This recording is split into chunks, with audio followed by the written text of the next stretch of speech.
Okay, well, my guest today is Scott Lawlor, who is an ambient artist. And if you've never heard about that, you've got to check out his music. I'm going to share some links down below in the show notes.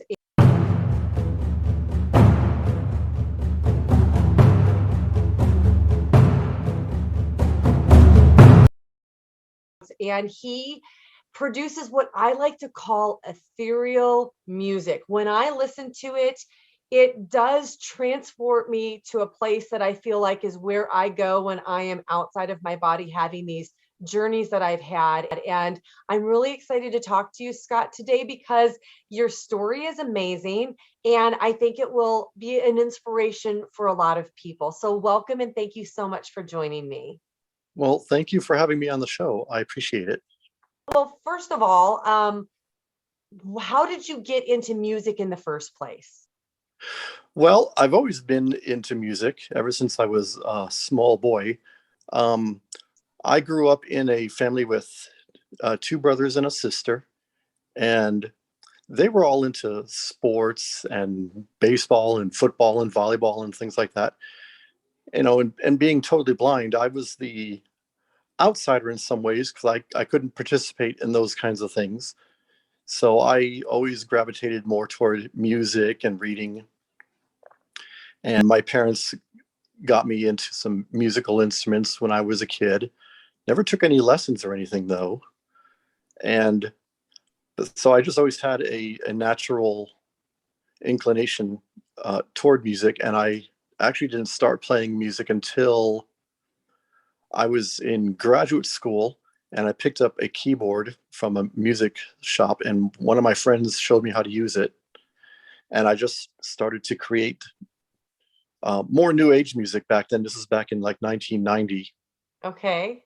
And I recorded a demo tape and got involved with the very special arts organization of Akron, Ohio, and sold some copies of that material. And then started touring around Ohio, playing different coffee shops and things like that. And then in 1997, I took quite a break for a while from music because I got a new job. So I moved to Florida and started working in tech support for a couple of years. And then after that, I just couldn't figure out what kind of keyboard I wanted because so many of them have touch screens. And for the blind, that's a nightmare. Those are Yeah, really hard to I use. would think about that, but I suppose so. Yep. Oh, here's my cat. Okay. um, so then I finally found another keyboard to work with in around 2012. And so I recorded an album. Actually, no, the first album I submitted to an internet label was recorded in 1997. And I just had never released it. So I submitted it to this label and they accepted it. And then I just started creating new music. And so from 2013 until now, I've just been recording and releasing new material. Wow. That's exciting. So, from what I understand, well, first I'm going to ask a question that maybe a lot of people have. Mhm. I'm not familiar, and I've really never had a lot of interactions with anybody who has a loss of vision the way that you do. I have always heard, though, that when someone loses one sense, the other senses become stronger. So, for you, is that the case? And if so, which of your senses has developed and become the strongest? It would probably depend on who's answering that question. If you ask my wife, she would say that my hearing is so good. Your hearing isn't so good? Isn't so good, Oh, that's because hilarious. the whole we don't listen and that kind of thing. Um, I got a dry sense of humor, I suppose, but I don't know if I believe the whole idea that your senses are better. If they are, it's only because they're used more and have to be developed more. Hmm. In terms of it just naturally happening that way, I don't think that's the case.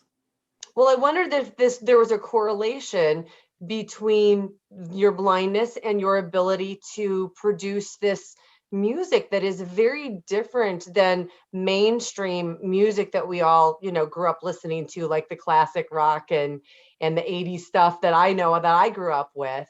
It's very special music, and it's very different. It's very creative.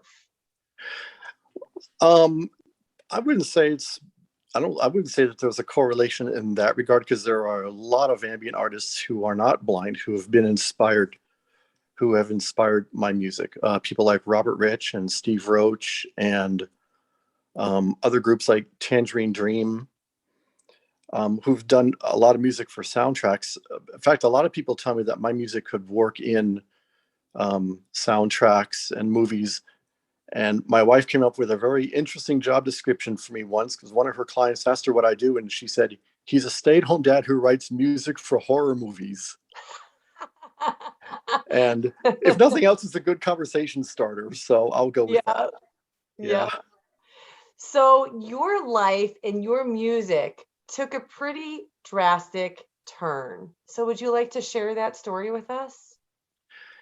In 2017, in fact, it was probably around this time, I was standing in my kitchen and I got a text from my brother Joe. And from what I remember, the only thing it said was, "Bad news, I have stage 4 cancer." And, that was pretty shocking. Right. And so, I went down to visit him in July of that year.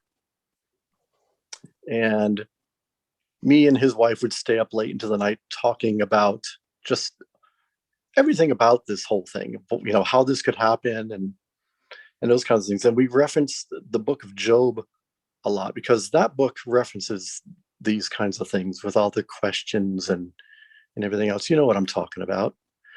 Um, and when I got back, I wrote an album called Look Unto the Heavens, which was a benefit album where the money that I received from that album went to helping them with expenses that were incurred because of this whole illness and everything.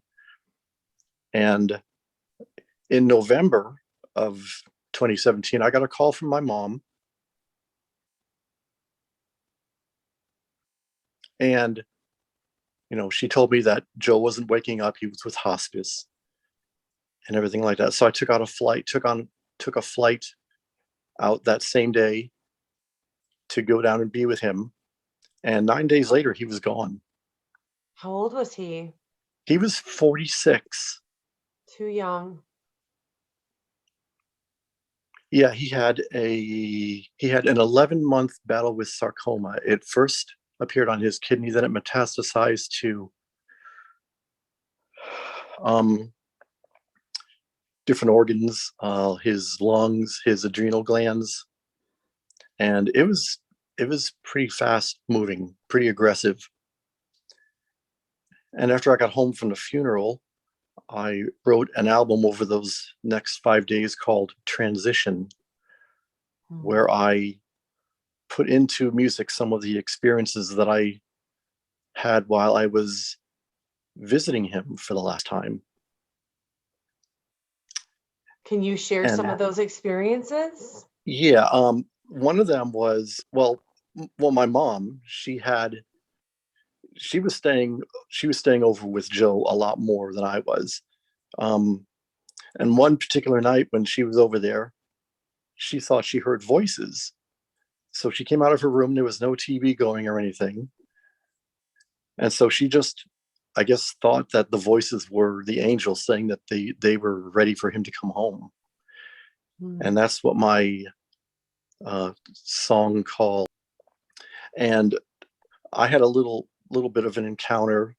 It was very brief. I was just sitting over here, over by his side, holding his hand, and I felt a presence nearby for just a split second. And I'm still not sure what that was all about, but it was just one of those things that it never happened to me before. And so I just, continued sitting there with Joe and talking to him and everything. But yeah, the whole album is about that whole experience. And I think the most difficult time was, when I had to say goodbye and tell him that it was okay for him to go. Hmm. Um, Yeah. So I don't know if that I don't know if that helps. Sometimes I don't think I've even dealt with all of the grief of this whole thing, because it's been almost 5 years, Mm-hmm. and it's still pretty emotional for me to talk about this, but it it's okay though. So I don't feel like I'm doing so well with the whole interview, but Oh, you're doing great. So, Scott, first of all, I'm so mm, sorry for the loss because I think it's always so difficult to lose anybody, but especially when somebody is in the prime of their life and it comes as such a shock and it goes so fast. But I'd like to yeah. go back to what you were talking about, where you said that you felt the presence near you. So, can you describe the feeling that you felt, or was it just an understanding that somebody was there? Can you elaborate on that a little bit? Um, I'm trying to think how to do that.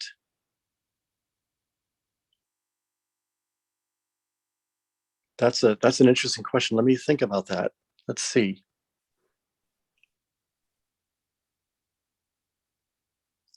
Well, maybe this will help.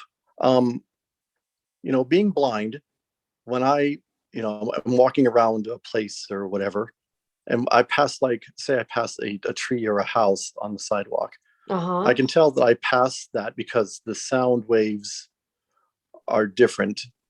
So, like there's a different that you can hear that something is blocking the natural space of the environment, if Okay. that makes sense. Yes, it does. And so the presence was something like that,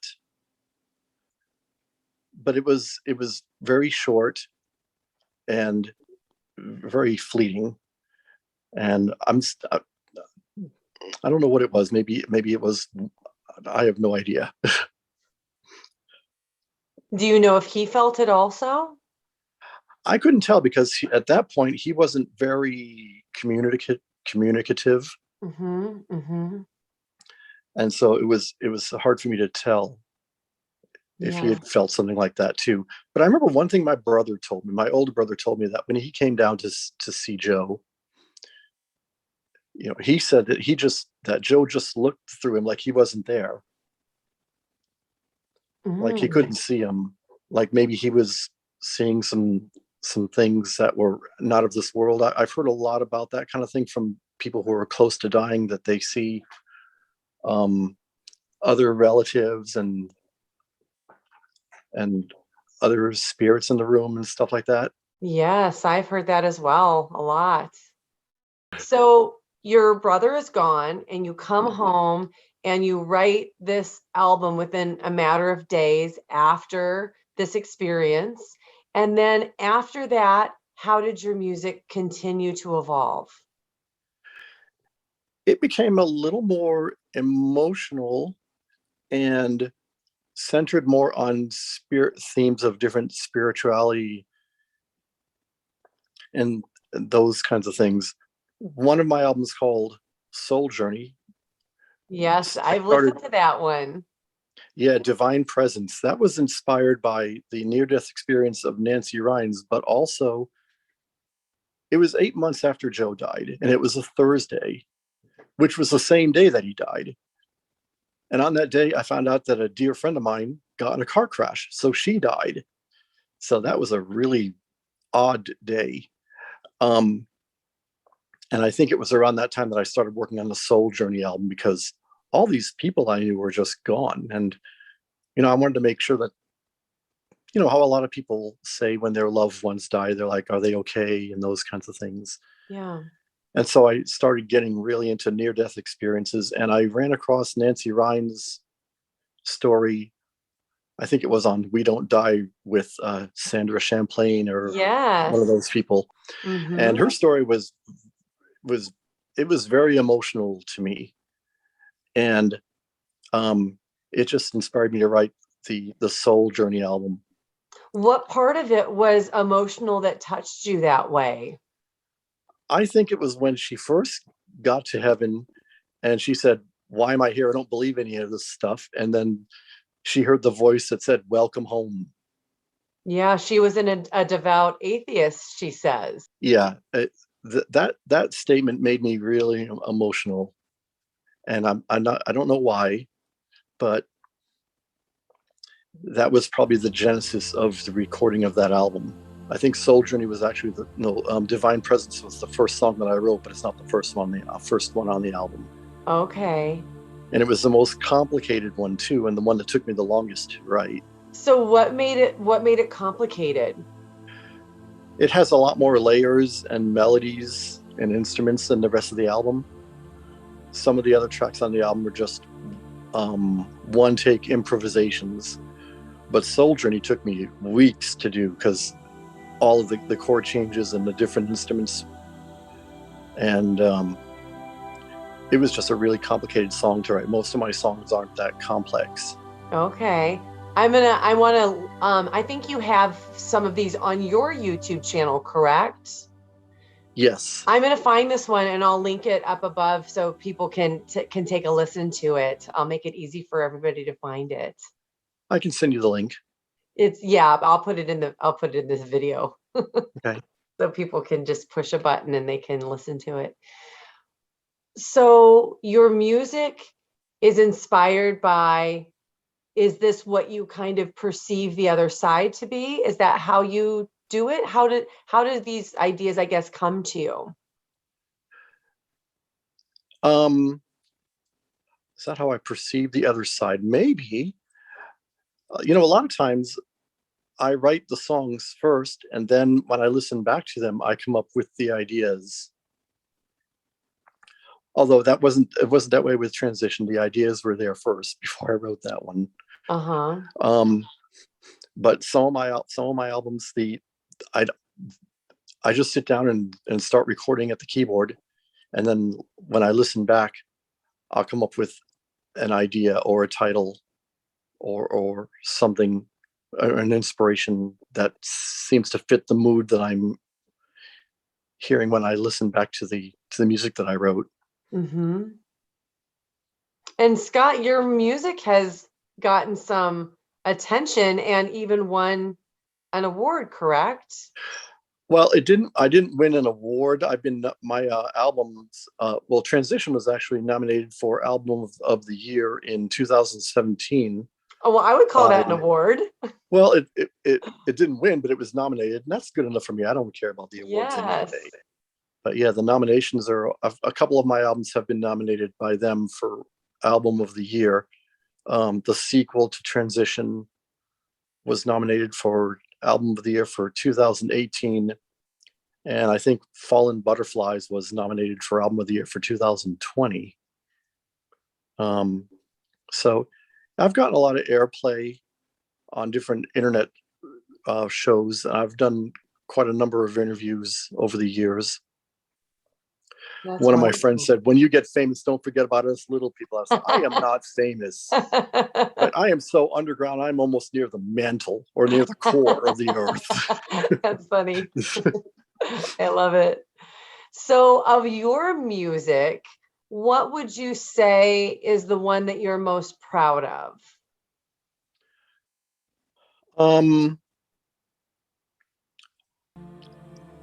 I think Divine Presence is probably one of my favorite songs. There'll be a link in the description for that one. Let's see other songs that I'm really fond of. Probably The Pain of Memory from Bad Seed. That's a pretty emotional track. That's an album that deals with child abuse, and it was inspired by some accounts of different abuse of children on the internet, and that was very disturbing. So I wrote a whole album tackling that issue. So a lot of my stuff tackles different socioeconomic issues, mental health, spirituality, things like that. So it's all over the place.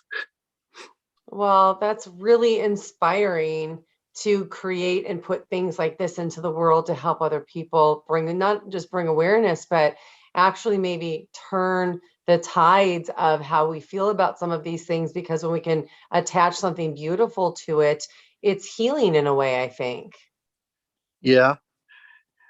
It can be, although some of my interpretations can be pretty dark. So the when you described my music as ethereal, you probably haven't heard the dark stuff yet. Maybe There, I haven't listened to all of it, but I did no, listen to quite a few. there's so much out there though. I can't even keep up with myself some days. That's great. Yeah. So do you have a project right now that you're working on, or an idea that's become an inspiration for something else? I'm working on a project now to celebrate my 10th year anniversary in Ambient that I'm going to release in 2022. It's called 10 Years of Sound and Imagination, and it's 40 tracks from 40 albums from 2013 till 2022. So it's kind of like your best of. Well, it's like some sort of an anthology. It's just like 10 hours of music. It's crazy. That's a lot. Yeah. What's the average length of one of your songs? Um, a lot of them are pretty long. A lot of them go over a half hour, but I do have some that are like 5 to 7 minutes. It just depends. It's all over the place. Mm-hmm. Um, but yeah, people seem to like the really long albums. I released something called for Drone Day 2022 a couple Saturdays ago. I released an 8-hour album and I got like a ton of sales. Wow. But an album where the tracks are like 5 or 6 minutes, they don't get as many sales. So I think people like the really long form immersive tracks. Yeah, because then they can just be playing it and doing an activity in their day, and it can actually fill an entire activity. Yeah. Yeah. So I would imagine that people reach out to you all the time. What have people said about your music that surprised you? Um, I usually get 3 reactions to my music. Okay. I usually get, I love it. Um, I don't understand it. I've heard that a couple of times, and that's puzzling. And then some people say it doesn't do anything. So I've never had anybody say they hate my music. So I guess that's a good thing. That's a good thing. But yeah, the I don't understand it is puzzling, but that's all right. But Well, yeah, everybody's tastes are different. absolutely. But in terms of any comments that I am surprised by, I can't really think of anything specific. Well, I would imagine, I mean, music for a lot of people is such an emotional connection, and it elicits a certain feeling. And so we listen to music when we want to feel a certain way. Like if we're sad, maybe we listen to something that kind of mirrors that. And when we just feel good, we listen to something that just makes us feel good. So I think one of the most beautiful things about you producing music is that you're giving people an opportunity to experience an emotion that they need to experience. Yeah, and a lot of people have said that my music takes them on very interesting journeys. Which is what I mean about it being ethereal. Yeah. Yeah. Yeah. Well, I'm excited to hear your 2022 version. And do you have any new music that you're working on that you're excited about? Let's see. Anything new? I got a new computer a couple of weeks ago, so I had to reinstall everything. And then I found out that that computer didn't work out so well, so I sent it back and got a second new computer and reinstalled everything. And I haven't really been inspired to write very much since then. Maybe I just need a break from the technology for a little while. Yeah. Yeah, I would So I'm imagine not, the technology is a lot. yeah, so I'm not really working on a lot of new stuff right now. But I did get an email from somebody in Finland who wants to collaborate with me, so that'll be pretty cool. Yeah, absolutely. Well, I think that's the beauty of the internet. You're not limited to these small places that we live. We have the world to find people in. Yeah, and I've collaborated with a lot of people from all over the world: Poland, Israel, the UK, Ukraine, Russia. Um, where else? Let's see, Scotland and the US and Norway. So yeah, I've collaborated with people all over the place over the last 10 years. Well, that is amazing. Well, I am so honored to have you on the show to share your story. I'm sorry about your loss from your brother. I Thank you. love that you took that loss and created something beautiful to share with the world. I just think that's really special. So I hope everybody listening will take a few moments and click the button so that they can listen to some of Scott's beautiful creations, because I do think a lot of his music is very ethereal sounding and it's very transformational. So, Scott, thank you so much for being my guest. And I really hope that people will check out your music. Well, thank you for having me. I appreciate it. Sure.